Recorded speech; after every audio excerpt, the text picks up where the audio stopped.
আসসালামু আলাইকুম। আশা করছি সকলেই অনেক ভালো এবং সুস্থ রয়েছেন। যারা অসুস্থ রয়েছেন তাদের সকলের জন্য সুস্থতার প্রার্থনা করছি। আমি আমির হামজা।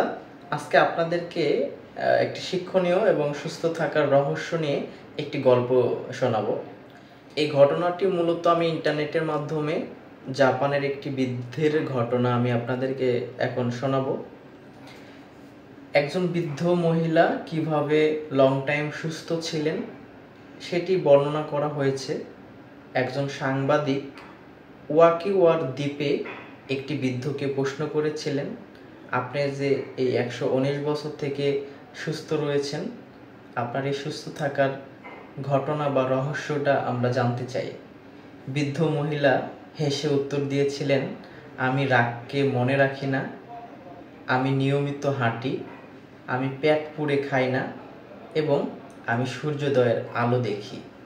এই 4টি কারণের কথাই বৃদ্ধ মহিলা বলেছিলেন এবং সাংবাদিক এখানে ব্যাখ্যা করেছেন নিয়মিত সূর্যোদয়ের আলো দেখা এবং নিয়মিতভাবে খাদ্য নিয়ন্ত্রণ করা এবং সেই সাথে হিংসা, রাগ এগুলো মনে না রাখা, সেই সাথে নিয়মিত হাঁটা। এই 4টি জিনিস আমাদের জীবনকে দীর্ঘ থেকে দীর্ঘতম করে তোলে। সুতরাং আমরা যদি অনেক দিন বেঁচে থাকতে চাই এবং সুস্থ থাকতে চাই, তাহলে সেই জাপানি বৃদ্ধ মহিলাকে আমাদের স্মরণ করা উচিত।